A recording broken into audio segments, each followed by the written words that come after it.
Tina Watson. October 22nd, 2003. The Great Barrier Reef, Queensland, Australia. Crystal clear water, famous shipwreck below. Tina Watson, 26, is on her honeymoon. Hello. She's a novice diver, and her husband Gabe, Gabriel Watson, 31, is a trained rescue diver. So she's in good hands, right? Right. Within about 2 minutes of starting the descent at 100 feet, Tina gets into trouble. She panics in a mild current, signals distress, and in the scramble knocks Gabe's mask and regulator. Gabe later says he tried to help, but had to surface because his own gear was disturbed. So he swims up and leaves her.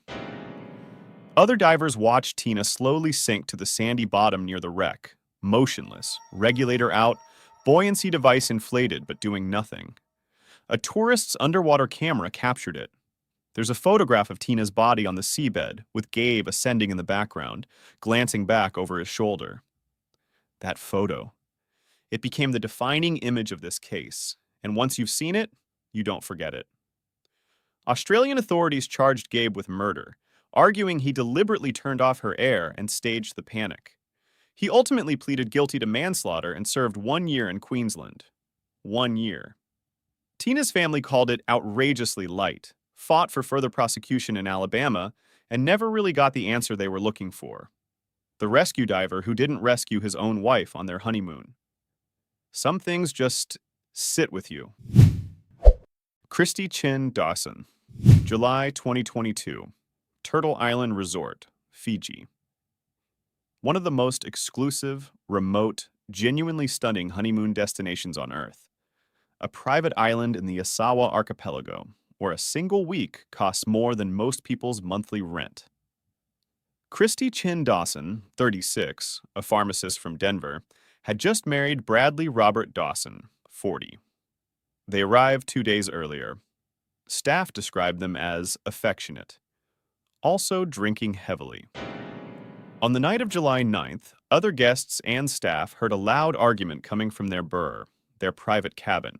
Crashing sounds, breaking glass, then silence. The next morning, the couple skipped breakfast, then lunch. When staff checked the room, they found Christe dead on the bathroom floor in a pool of blood. Bradley was gone. He'd taken a kayak and paddled to a nearby island. He kayaked away, across turquoise water, from a murder scene, on a private Fijian island. I genuinely cannot. The autopsy found multiple blunt force trauma injuries to the head. The judge noted evidence that her head had been smashed against the ceramic toilet water tank, which had shattered. Police found Bradley on the neighboring island and arrested him. He gave shifting accounts. He was eventually convicted of murder by Fiji's High Court and sentenced to life in prison, eligible for parole after 18 years. The judge rejected defense arguments about intent and specifically highlighted the brutality of the attack. The Texas Newlyweds. November 3rd, 2018. A ranch near Uvalde, Texas. Will Byler, 23, and Bailey Ackerman Byler, 23, have just had what everyone who was there described as a fairy tale wedding. Big Texas sky, friends and family, sparklers, the whole thing. And they're leaving the reception in style, climbing into a Bell 206B helicopter to fly towards San Antonio, where they'll catch a flight to their actual honeymoon destination. The send-off is on video. You can see them ducking into the helicopter, laughing, everyone cheering, fireworks going off. The helicopter was piloted by a family friend, Gerald Lawrence. It took off late at night and headed south. About 5 to 10 minutes into the flight, it crashed into a dark hillside near Chalk Bluff Park, roughly 15 miles from the ranch. All three on board, Will, Bailey, and Gerald, were killed on impact. Aviation monitoring services flagged a possible downed aircraft and notified authorities. Game wardens and first responders reached a wreckage site described as being in a terrible state. Family members arrived at the crash site by helicopter and reportedly stayed with the bodies until they were removed. The NTSB launched an investigation. Night flight, terrain, weather, pilot factors, all examined. No clean answer ever made it easier. 23 years old, both of them. George Smith, July 4th, 2005. The Mediterranean Sea, somewhere between Greece and Turkey. George Allen Smith IV, 26, from Connecticut, is on a Royal Caribbean honeymoon cruise with his wife Jennifer. They've had a big night. Casino, bar, casino again. CCTV shows George being helped back to the cabin by a group of men he'd met that evening because he's too drunk to walk on his own.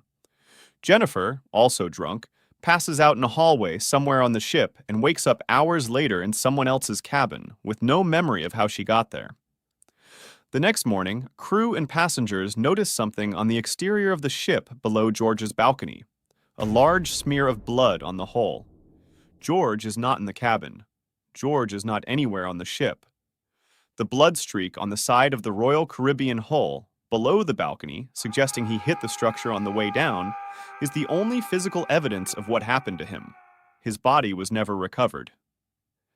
Turkish, U.S., and FBI authorities all investigated. The men last seen with George were questioned but never charged. The cruise line was accused by George's family of mishandling evidence and being slow to respond when the blood was first discovered. No one was ever held accountable for anything. The case just stayed open. It became one of those true crime cases that resurfaced every few years as new CCTV details emerged. The last footage of him at the casino, the timeline of who was where, the unanswered questions about what happened in that cabin.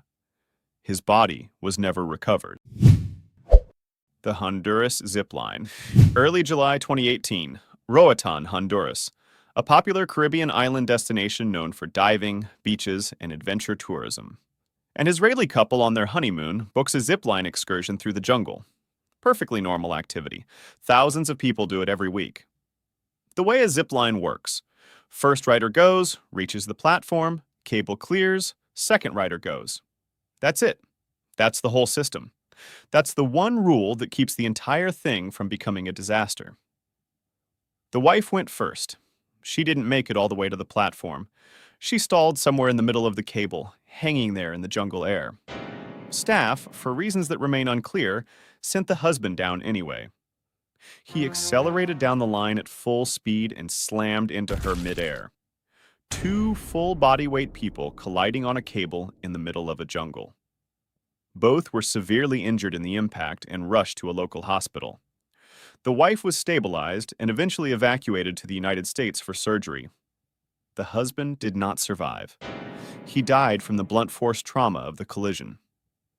Local authorities opened an investigation into the zipline company's operational protocols. International coverage framed it as freak honeymoon accident, which, sure, technically, but it wasn't a freak of nature. It was a queue management failure. Someone forgot the one rule. Raghuvanshi, May 2025, Meghalaya, northeastern India. A region of misty hills, living root bridges, and dramatic gorges that gets compared to Scotland for its green, atmospheric scenery. Raja Raghuvanshi and his wife Sonam arrive from Indore, Madhya Pradesh for their honeymoon. They check into a homestay in Nongriat and, from all accounts, are doing exactly what honeymooners do in a place like that. Taking it slow, enjoying it. On May 23rd, they check out of the homestay, climb onto a rented scooter, and head out. The scooter is found abandoned near the village of Soharim. The couple is not with it. Nobody sees them leave. Nobody reports where they went. A missing persons investigation begins. Days pass. Then, 11 days after they disappeared, search teams find Raja's body at the bottom of a steep gorge. Near the body, a dhow, a traditional machete used across northeastern India, and his mobile phone. Police confirmed he had been attacked and killed with the machete. The location in the gorge suggested whoever did it wanted the body to either look like a fall or not be found at all. Meghalaya police formed a special investigation team to dig into what the media soon started calling the honeymoon murder. Raja's family in Madhya Pradesh pushed for a broader independent probe and pointed to possible lapses in how the case was handled. The case sparked widespread outrage in India, not just because of the idyllic setting, but also because his wife Sonam was first listed as missing and later arrested, after police accused her of orchestrating the murder plot with hired men. The motive? Investigators say it centered on an alleged affair and a plan to remove Raja from the picture, with family members adding darker claims about greed and ritual beliefs that remain allegations rather than proven facts.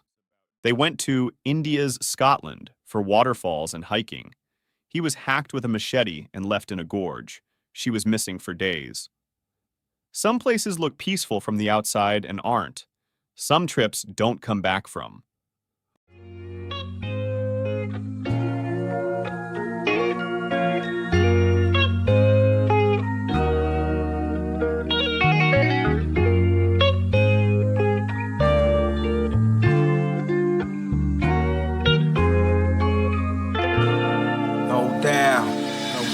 Our world will live is upside down. The planet done talking, things are turning around against you and me, him and her. The mother earth is unleashing the wrath that humanity's worth. We know what time it is, 2020 year of the punishment. The COVID hit hard and it's tougher than never been. The years just settle in. I wonder what is coming, gotta be honest here, the shit is